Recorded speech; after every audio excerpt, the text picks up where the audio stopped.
Where your treasure is, there will your heart be also. God has given us unlimited treasures in His Word. Every time we open it, we can discover a new treasure or admire an old one. What will we find today? Here's Carla Early with Treasure Hunt in the Word.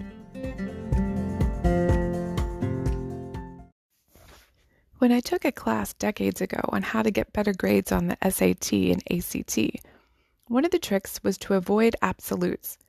If one of the answers had never or always in it, that answer was most likely incorrect. Counselors will tell you to avoid using absolutes in arguments, like saying, "You never understand me," or "You always contradict me," because they're most likely exaggerations. And don't promise things with absolutes like, "I'll never do that again," or "I'll always be there for you," because you can't keep promises like that. People who use these universal quantifiers, as they're called, often are considered overdramatic or extreme. Often the overuse of these words turn people off. Absolutes start sounding like exaggerations or hyperbole, so it's wise to use them rarely. Notice I didn't say never because that would be an absolute. But as I read John 6:35 through 40, I saw absolutes sprinkled all over Jesus' statements. He certainly didn't shy away from them here or in other places in the Bible. In fact, the words he used actually strengthened these absolutes to make them more impactful. Let me read you an English translation to show you what I mean. Jesus said to them, "I am the bread of life. He who comes to me shall never hunger, and he who believes in me shall never thirst. But I said to you that you have seen me and yet do not believe.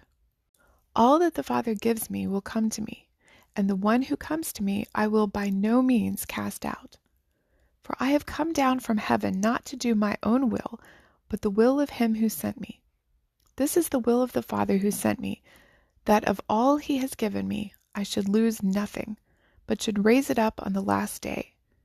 And this is the will of him who sent me, that everyone who sees the Son and believes in him may have everlasting life, and I will raise him up on the last day." Jesus used these absolute words quite often, really. He was the only one who could, because he knows and teaches absolute truth. We're taught to substitute words for absolutes so we won't offend people or be overdramatic. And that's a good idea for us, unless, of course, we're talking about God's truth from the Bible. Listen to how that would sound with what Jesus said here. I could be considered the bread of life. If someone comes to me, he will rarely hunger, and if he believes in me, he will rarely thirst. Most people who the Father gives me will come to me, and I will most likely not cast him out. The will of the Father is that most that he has given me, I should lose only a few, and that quite a few of those who believe in the Son will have a really good long life, and I will most likely raise him up on the last day. Reading it without the absolutes totally negates everything Jesus said there.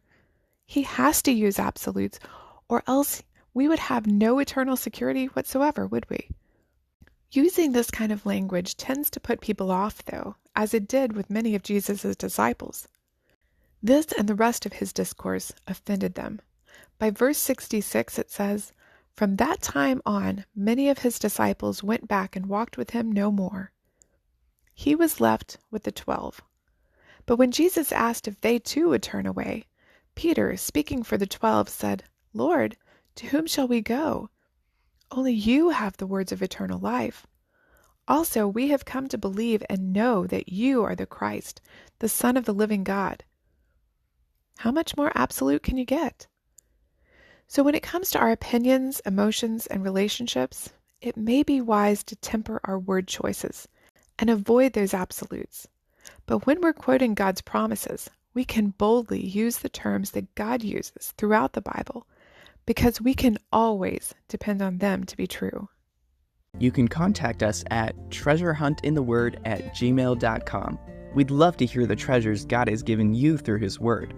You can listen to other episodes on our website, which you can find in the description below. Thank you for listening, and remember, where your treasure is, there will your heart be also.